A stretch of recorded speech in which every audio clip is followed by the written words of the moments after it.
को कहना हो तो एक अलग चीज़ होती है, लेकिन ज़मीन पर क्या है आज के दिन आप देखो सब जगह। अब हरियाणा में उत्तर से दक्षिण, दिल्ली के आसपास, एनसीआर और कहीं भी आप देखो पूछो, आज के दिन प्रशासन नाम की कोई चीज़ ही नहीं है। लोग दर दर भटकते हैं। मनरेगा ख़त्म कर दिया है, मनरेगा की जगह नाम दूसरा दे दिया।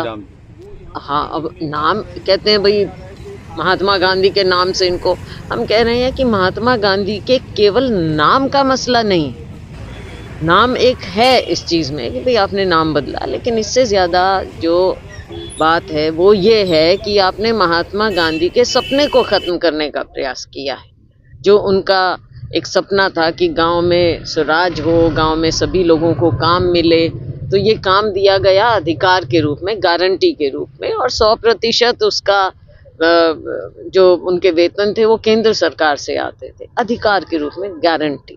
मैं बार बार कह रही हूँ, लेकिन अब तो आपने एक स्कीम बनाकर छोड़ दी है कि 60% पैसा केंद्र देगा, 40 राज्य देगा। वो स्कीम पारित करेगी केंद्र सरकार, तब जाके शायद कहीं, लेकिन अब कोई पंजीकरण करके अपना हक मांगे, वो हक आपका खत्म कर दिया है। जो ट्रेनिंग कैंप में संदेश देने की कोशिश रहेगी, जिस तरह से भाजपा बार बार आप लोग पे आरोप लगाती है इकट्ठे नहीं हो पा रहे, अलग अलग हैं, आपका गुटा लगा, आप पे खासतौर पे आरोप देखो ये आप भाजपा को देख लो, भाजपा में नहीं है क्या वहां पे इनके मंत्रियों का और मुख्यमंत्री, ये सारी चीजें चलती हैं, और मीडिया के माध्यम से ज्यादा पता चलता है कि कहाँ पर असली डोर किसके हाथ में है, केंद्र में है या राज्य में है। तो ये सारी बातें हैं, लेकिन देखो कांग्रेस में सबका अलग अलग एक वो है और होता भी है, सब नेता हैं, सब हम अपनी अपनी जगह के लिए, लोगों के लिए, अपने लिए, कौन नहीं करता जद्दोजहद, इसमें क्या बात है, क्या एक के ही हाथ में रहे, ऐसे थोड़ा ही होता है। पार्टी है, नेशनल पार्टी है। Thank you.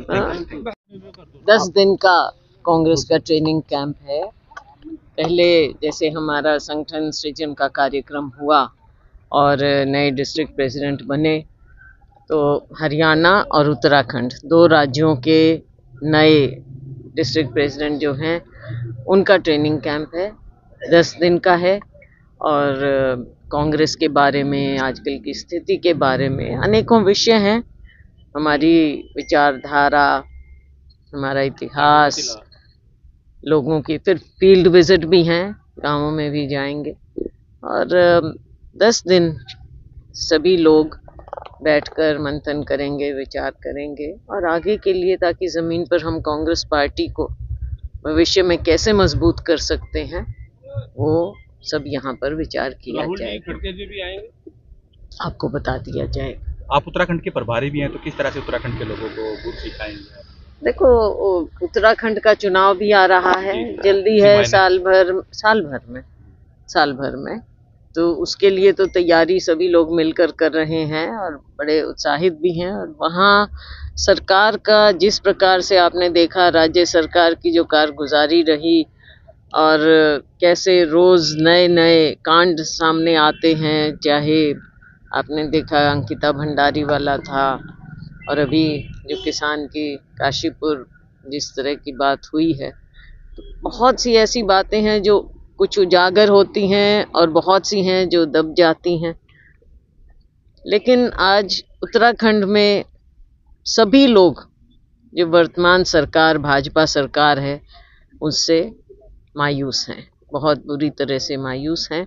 आने वाले समय में कांग्रेस पार्टी की सरकार बने, इसके लिए सभी लोग अब मेहनत कर रहे हैं। अंकिता भंडारी जो केस है उसको लेकर सीबीआई को देने की बात कही जा रही है। ऐसा है, उनके परिवार ने भी डिमांड किया और कांग्रेस ने वही कि जो परिवार चाहता है, परिवार ये चाहता है, लिखित में भी उन्होंने कहा है कि उन्हें विश्वास नहीं, वो चाहते हैं कि सुप्रीम कोर्ट जज की देखरेख में सीबीआई की इंक्वायरी हो। तो हमारी वही डिमांड है कि निष्पक्ष जांच तभी हो सकती है जब सुप्रीम कोर्ट जज की देखरेख में, क्योंकि इतने दिन हो गए, आपने देखा कि केस को कैसे हैंडल किया गया, उससे कोई भी संतुष्ट नहीं है। और अगर केस को हैंडल ठीक नहीं करेंगे तो अदालत में अपने आप कमजोर पड़ जाते हैं, और यही यहाँ पर हुआ। कई वीआईपीज का नाम है, एफआईआर का मामला है, कई इसके हैं पहलू। भाजपा कह रही है कि आप लोग अपनी बिहार में सरकार नहीं बना पाए और राज्य में सरकार नहीं बना पाए, ट्रेनिंग क्या देंगे लोगों को, खासतौर पर मुख्यमंत्री नायब सैनी तंज कसने। देखो इन्होंने तो तंज कसने हैं, इनकी बात छोड़ो, पहले ये पता चले